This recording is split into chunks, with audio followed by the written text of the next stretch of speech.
할렐루야. 옛날에는 불치의 병이라고 알려졌지만 무서운 질병들, 의학의 발달로 오늘날에 와서는 별로 문제가 되지 않는 경우가 많이 있습니다. 예를 들면 말라리아, 천연두, 소아마비, 결핵 같은 것은 이제 우리에게 더 이상 걱정거리가 아닙니다. 지금은 무서운 캔서, 암, 당뇨, 혈압, 고혈압, 요즘 우리가 겪고 있는 코로나, 이런 질병들도 멀지 않아서 의학의 발달로 또 고칠 수 있을 것입니다. 그런데 문제는 이런 무서운 질병들, 모든 사람이 겪는 그런 질병들이 어떻게 해서 생겨나느냐, 그 원인이 무엇이냐 하는 것입니다. 물론 여러 가지 이유가 있겠습니다만은 거의 대부분 학자들은 7, 80%가 마음의 상처로 생겨난다는 것입니다. 그렇습니다. 세상 살다 보면 우리가 받는 feel, 느낌이나 감정을 무시할 수가 없습니다. 기쁨과 슬픔, 행복한 일, 불행한 일, 여러 가지 일들을 만나면서 좋다, 나쁘다, 감정이 생활의 주축을 이루고 있는 것도 사실입니다.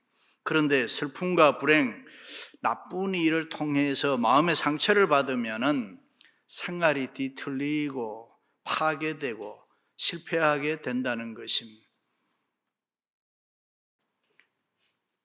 외모로 보면 사람들이 다 멀쩡해 보입니다. 그러나 자세히 보면 현대인에게는 영혼의 번민이 있습니다. 정신적 고통이 있습니다. 남이 알지 못하는 마음의 아픔이 있습니다. 그래서 고통과 괴로움 속에 수많은 사람들이 신음하고 있는 것입니다. 그래서 자살도 합니다. 그렇다면 그런 마음의 상처를 무엇으로 치료합니까? 성경은 사랑으로 행하라, 그러면 살리라. 예수 그리스도의 사랑만이 상처투성이에 우리의 영육을 치료할 수 있다라고 이야기합니다. 심리학자들이나 정신과 의사들도 마음의 상처를 무엇으로 치료하느냐? 사랑이라고 합니다. 그렇습니다. 우리는 사랑의 종교를 믿는 크리스찬들입니다. 우리가 믿는 기독교는 우리의 삶의 현장에서 사랑을 구체적으로 실천하면서 살아야 하는 이 행위 종교인 것입니다. 일찍이 예수님께서 하늘 보좌를 버리시고 이 땅에 오사 인카네이션 하셔서 우리의 죄를 용서해 주시고 우리를 구원하시기 위해서 십자가에 돌아가신 그 사랑을 믿고 그 사랑을 전하고 그 사랑을 실천하며 사는 것이 우리의 삶입니다. 그 사랑을 통해서 이 땅의 모든 사람은 치유받으라.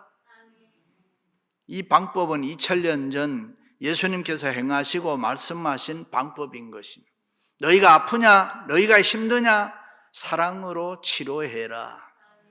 오늘 또 사도 요한은 하나님은 사랑이시라, 사랑 안에 거하라, 사랑 안에 두려움이 없고 온전한 사랑이 두려움을 내어 쫓나니, 두려움에는 형벌이 있기 때문이다. 다시 말해서 두려움이란 마음의 상처에서 오는 것인데 온전한 사랑, 그 사랑이 치료한다 그 말입니다. 원죄를 가지고 있는 사람의 마음에는 두려움, 이 포비아라는 것이 75가지나 된다고 합니다. 그 두려움이 모든 질병, 아픔의 원인이 된다는 것입니다. 그런데 이 두려움을 몰아낼 수 있는 것은 온전한 사랑밖에 없다. 그렇습니다. 우리 인간의 욕구 중에서 가장 근원적인 욕구가 무엇이냐? 사랑입니다. 그래서 인간의 표현 중에서 이 사랑의 표현처럼 아름다운 표현이 없습니다. 그런데 아이러니하게도 왜 인간이 불행해야 합니까? 사랑이 충족되지 않기 때문에. 사람은 빵으로만 만족할 수가 없습니다. 사람은 사랑을 먹어야 한다. 그런데 이 사랑의 기근 때문에 많은 사람들이 허덕이고 있습니다. 모두 개인주의, 이기주의로 너무 따지면 날카로운 이성으로 냉정하게 살다 보니까 우리의 가슴은 차가울 대로 차가워졌습니다. 거기서 오는 외로움이 있습니다. 소외감이 있습니다. 사랑의 굶주림이 있습니다. 갈등하고 방황합니다. 마음이 아프다고, 삶이 고달프다고 하는데 다른 말로 하면 사랑이 없어서 그렇습니다. 그럼 우리가 어떻게 살아야 건강하고 행복하게 살 수 있습니까? 첫째는 다른 사람을 열심히 사랑해야 합니다. 누구든지 하나님을 사랑하노라고 그 형제를 미워하면 이는 거짓말하는 자니 보는 바 그 형제를 사랑하지 아니하는 자는 보지 못하는 바 하나님을 사랑할 수 없느니라. 믿으시면 아멘. 일찍이 하나님께서 인간에게 주신 가장 큰 선물이 뭐냐? 사랑입니다. 인간은 서로 사랑하도록 만들어졌습니다. 하나님을 사랑하는 자는 또한 그 형제를 사랑할지니라. 이웃 사랑을 베풀기 위해서는 무엇보다도 먼저 이웃을 찾아야 되고 이웃에 대한 관심이 있어야 합니다. 그런데 안타깝게도 현대인들에게는 이웃이 없다고 합니다. 서로 미워하며 적대시하며 삶의 공동체 속에서 서로 이웃을 잃어버리고 사는 것이 오늘의 비극입니다. 이웃을 모르고 이웃을 찾지 못하니까 도울 수도 없고 사랑할 수도 없습니다. 가정에서도 직장에서도 심지어 교회에서도 이웃이 없다고 합니다. 그러니까 공동체 의식이 없습니다. 부부 사이에도 언젠간 헤어질 수 있다, 언제든지 헤어질 수 있다라고 생각하고 살아갑니다. 직장도 그만두면 되고 심지어 교회도 마음에 안 들면 언제든지 바꾸면 된다라고 생각합니다. 그러니까 애착이 없습니다. 생명 걸고 내가 이 길을 걸어가야 되겠다 하는 생각이 없습니다. 그러므로 우리는 다시 한번 이웃을 찾아야 되고 이웃에 관심을 가져야 합니다. 할렐루야. 에릭 프롬이 쓴 사랑의 예술이라는 책에 보면 그는 사랑의 특성을 5가지로 이야기하는데 첫째는 관심을 가지는 것이다. 그래서 무관심을 사랑의 반대말로 이야기합니다. 남자분들에게 한번 물어봅니다. 남자의 영광이 무엇입니까? 남자의 영광은 사랑 때문에 죽는 것입니다. 남자들 아멘 좀 하세요. 그런데 많은 경우에 오해를 합니다. 여자들이 어떤 남자를 좋아하는지 이 점수 매기는 방법을 잘 몰라요. 그래서 대개 남자들은 돈으로 해결을 하려고 합니다. 돈으로 시비를 많이 하죠. 와이프한테 자동차를 하나 새 차를 사줘야 되는데 그거 아닌데 자동차 문 열어주는 것부터 해야 되는데 조그마한 일, 사소한 일에 관심 가지는 것 사랑입니다. 돈 안 드는 것부터 하세요. 자동차 문 열어주는 게 쉽습니까? 자동차 한 대 사주는 게 쉽습니까? 제가 언젠가 말씀드렸습니다마는 꽃 한 송이나 꽃 한 다발을 받는 느낌 여자들은 구별 못합니다. 그래서 여자들에게 꽃 한 다발 사주는 남자는 바보 같은 남자입니다. 한 송이면 된단 말이죠. 하나님이 여자들의 두뇌를 한 다발이나 한 송이를 구별하지 못하도록 만들었습니다. 그래서 한 송이를 자주 사주면 100% 효과가 있습니다. 그런데 남자들은 뭐든지 한꺼번에 해치워버리려고 합니다. 그렇게 하지 마세요. 돈은 아끼고 계속 관심만 가지면 됩니다. 관심을 가지는 것 사랑입니다. 둘째는 책임을 느끼는 겁니다. 셋째는 존중하는 것입니다. 한국 사회는 계급 사회였습니다. 우리가 미국에 와서 살면서 많이 변했습니다만 아직도 우리에게는 상대방을 확인하는 습성이 있습니다. 그래서 보통 사람을 만나면 나이가 몇이냐, 군대는 언제 갔다 왔느냐, 학교는 어디에 나왔느냐 물어볼 필요가 없는데요. 그걸 왜 물어봅니까? 식당에 가보세요. 사람을 왜 그렇게 쳐다봅니까? 아래 우로 계속 쳐다보. 계급사회에 있었기 때문에 계속 우리는 확인이 필요한 것입니다. 분명하게 서열을 정해놓고 너하고 나하고 얘기하자, 뭐 그런 이야기겠죠. 우리나라의 초기에 선교사님들이 선교하러 나왔다가 본국에 보고를 했습니다. 한국이라는 나라가 어떤 나라냐, 방은 조그마한데 그 방 안에는 침대도 없고 의자도 없고, 그런데도 그 방 안에는 서열이 뚜렷하더라. 아랫목이 있고 윗목이 있고 식구들도 앉는 자리가 정해져 있더라. 그렇습니다. 사랑은 계급이 아닙니다. 서로 존중하는 거죠. 그러니까 서로 잘해야 되지요. 넷째는 이해하는 겁니다. 살다 보면 가끔 남자도 여자도 주기가라는 게 있습니다. 그때는 무조건 이해하면 됩니다. 억지로 풀려고도 하지 말아야 돼요. 여자가 성질 내면 내버려 두면 되는 겁니다.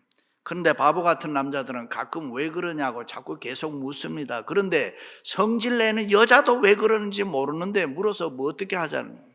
그냥 내버려 두면은 억지로 풀려고 하지 말고 문제가 풀리지 않아도 때가 되면 제자리에 다 들어온다 그 말. 그럼 문제가 풀렸느냐? 아닙니다. 상태입니다. 다섯째는 주는 것입니다. 내게 있는 것으로 주고 또 주어도 기쁘기만 한 것이 사랑입니다. 계산이 없습니다. 따지는 게 없습니다. 다 주고도 즐겁고 행복한 것이 사랑입니다. 믿으시면 아멘. 요즘 노블리스 오블리제라는 말이 유행합니다. 귀족의 의무가 무엇이냐? 옛날에 로마의 귀족들은 존경을 받았습니다. 왜요? 사랑으로 베풀었기 때문에. 사랑으로 베풀면 오래 갈 수가 있습니다. 귀족 베푸는 것 귀족의 의무인 것입니다. 그렇습니다. 주는 사랑으로 살 때 내가 건강해지는 것입니다. 내가 은혜 받고 내가 축복의 삶을 살 수가 있습니다. 다른 사람 내가 사랑하면 내가 살아나는 것입니다. 이 세상은 나 혼자 살 수 없습니다. 내가 건강하게 살기 위해서는 내 가족이 살아나야 되고 내 이웃이 살아나야 되고 내 교회가 살아나야 되는 것입니다. 그래서 내가 그들을 도와야만 내가 사는 것입니다. 공동체가 죽어버리고 나 혼자만 살 수 없기 때문에 예수님께서는 우리를 향해서 내 이웃을 내 몸과 같이 사랑해라. 할렐루야. 어느 병원에서 같은 병원으로 두 여집사님이 매우 급하게 어려운 수술을 받게 되었습니다. 그런데 마침 한 집사님은 임신 중이라서 수술을 받을 수 없어 해산 후에 수술을 받기로 하고 다른 여집사님만 먼저 수술을 받았습니다. 그런데 때를 놓치지 아니하고 먼저 수술 받은 집사님은 죽었습니다. 그러나 해산 후 뒤늦게 수술 받은 집사님은 그 병을 고쳤습니다. 이유가 무엇이냐? 처음에 수술 받은 집사님은 두려워하고 낙심하고 걱정하고 죽을 것만 계속 생각한 반면에 다른 집사님은 비록 때를 놓치고 내가 뒤늦게 수술을 받았지만은 자기의 병은 둘째치고 태어난 아이에게 내가 젖을 물려야 되는데 내가 저를 안아주어야 되는데 다시 말해서 어린 생명을 사랑하는 이 어머니의 사랑이 있었기 때문에 자기의 질병까지도 고칠 수 있었다. 그렇습니다. 사랑의 힘은 위대한 것입니다. 우리가 다른 사람을 사랑할 수 있다면은 우리의 모든 문제는 저절로 해결될 줄로 믿습니다. 두 번째는 나도 사랑을 받아야 합니다. 하나님이 우리를 사랑하시는 사랑을 우리가 알고 믿었노니 그랬습니다. 우리는 하나님의 사랑받은 자녀들입니다. 그 하나님의 사랑은 다른 사람을 통해서 나에게 나타납니다. 부모 형제를 통해서, 가까이 있는 이웃을 통해서, 친구를 통해서 나에게 나타나는 것입니다. 그래서 세상의 모든 만물이 다 사랑받기를 원합니다. 특별히 하나님의 형상으로 지음받은 인간은 누구나 다 사랑받기를 원합니다. 나를 사랑해주는 사람이 많이 있을 때에 나는 세상을 살아갈 가치가 있습니다. 그렇습니다. 나를 사랑해주는 사람이 많아야 합니다. 내가 사랑을 많이 받을 때에 내 감정을 내가 쉽게 치유할 수가 있습니다. 그래서 러셀이라는 사람은 사랑을 될 수만 있으면 많이 받아라. 사랑을 많이 받을 때에 너가 힘과 용기를 얻을 수가 있다. 믿으시면 아멘. 어떤 장로님이 사업에 실패해서 많은 빚을 지고 하루아침에 비참하게 됐습니다. 그러니 아내와 자식들 보기에 면목이 없습니다. 이렇게도 살아야 하나, 하루에도 몇 번씩 죽고 싶은 생각에 사로잡혀서 힘들어하며 살아가고 있는데, 하루는 밤늦게 집에 들어왔더니 권사님 아내가 이쁘게 화장을 하고 반갑게 맞아주었습니다. 여보, 세상 사람들이 뭐라고 하더라도 나는 당신을 믿어요. 당신은 결코 나쁜 사람이 아닙니다. 당신은 반드시 일어날 거예요. 나 당신을 사랑합니다. 이 이야기를 듣고 있던 장로님이 체면이고 뭐고 그 부인 앞에 목을 놓아 울면서, 세상 사람들이 다 나를 죽일 놈이라고 해도 당신이 나의 진실을 믿어준다면 나는 다시 일어날 것입니다. 그리고 얼마 후에 그 장로님이 다시 사업에 크게 성공해서 행복하게 잘 살았다. 그렇습니다. 다 그런 것은 아니지만은 남자들은 대개 비슷한 속성을 가지고 있습니다. 여자가 너무 강하게 나오면은 무능해지든가 아니면 완전히 정이 떨어져서 좋은 관계를 맺지를 못합니다. 그런데 여자들은 이것을 몰라요. 여자들은 자기들처럼 남자의 마음이 쉽게 변할 줄 알고 지나치게 강하게 나올 때가 있는데, 그런데 여러분, 그렇게 강하게 나와야 남자가 변한 줄 아는데 그렇지는 않습니다. 정반대 사실일 때가 많습니다. 아주 무능해지든가 아니면 정이 떨어져 못 살겠다고 완전히 떨쳐져 나가버리는 것입니다. 그런데 그 남자의 여자를 만나보면은 전혀 이해를 못한, 그 남자의 상태를 상상도 못한. 그렇습니다. 여러분, 진짜 사랑하면 힘을 쓰지 않습니다. 요즘 미국에 이민 와서 살다 보니 여자들이 뭐 힘이 세져서 거의 싸우면은 여자들이 이긴다. 정말 이기는 걸까요? 사랑하지 않는 것입니다. 제가 어떤 모임에서 남편들은 때로는 큰 소리를 치지만은 7살 된 개구장이와 같다. 단순하니까 자주 칭찬을 많이 해주는 것이 좋습니다. 그러니 오늘 집에 돌아가면 나는 당신의 아내가 된 것이 참 행복합니다 라고 남편에게 해보세요. 그러면 남편들은 기분이 좋아서 어쩔 줄 모르고 행복해 할 겁니다. 그랬더니 어떤 여집사님이, 목사님, 나는 죽어도 그런 말 못합니다. 내가 그런 말을 해서 남편이 좋아하는 꼴을 내가 어떻게 봅니까? 그렇습니다. 우리가 함께 살려면 서로 사랑하고 사랑을 주고 받아야 합니다. 사람은 사랑을 받을 때 힘이 생겨납니다. 사랑을 받을 때 기쁨이 생겨납니다. 사랑을 받을 때에 오늘 말씀대로 담대해지고 모든 문제가 이해되는 것입니다. 내가 사랑받을 때 이것저것 다 초월해서 사람답게 건강하게 행복하게 살 수 있는 것입니다. 믿으시면 아멘. 결혼을 앞둔 자매들이 그래요. 배 나온 남자들은 딱 질색이다. 그런데 그거 몰라서 그래요. 결혼해봐요. 그 배가 얼마나 사랑스러운지. 러브 핸들스라 그러는 말, 똥배라는 일명. 그런데 여러분, 알 사람은 알잖아요. 요즘은 몸무게를 다는 저울도 말을 한다 그래요. 120파운드입니다. 160파운드입니다. 근데 230파운드 되는 사람이 올라가면 두 사람입니다. 한 사람 내려가세요. 이래. 그렇습니다. 하나님 하시는 모든 일은 사랑입니다. 사랑. 우리가 이 세상 얼마나 소중하게 살아가느냐, 그 결과는 사랑입니다. 사랑하면 삶의 의미가 커질 수가 있고 가치가 있습니다. 그러나 사랑에 빠지면 지루하고 힘이 듭니다. 사랑에서 사랑이 꽉 차 있으면 천년이 하루 같습니다. 그러나 하루가 천년같이 느껴지면 사랑이 없는 것입니다. 그러므로 인간은 누구나 사랑받을 때에 영육의 질병 치료받고 건강하고 행복하게 살아가는 줄로 믿습니다. 할렐루야. 마지막으로는 하나님의 사랑은 구원입니다. 하나님은 사랑이시라 그래요. 사랑의 원천은 하나님이시니 예수 그리스도의 사랑이 우리를 구원해 주셨다. 다시 말해 성경은 상처받은 인간들이 하나님께 간구할 때에 그 부르짖는 소리를 들으시고 하나님께서 예수 그리스도의 이 속죄의 은총으로 그들의 상처를 싸매주고 위로해주고 치료해주고 구원해 주셨다. 그러므로 사랑이 구원입니다. 주님에게 칭찬받았던 백부장의 믿음, 그의 신앙의 위대함이 어디에 있느냐? 요 사랑에 있었습니다. 자신의 질병을 고치기 위해서 예수님께 간구한 것이 아니라 병들어 있는 자기 종의 치유를 위해서 예수님께 간청해서 고침을 받았습니다.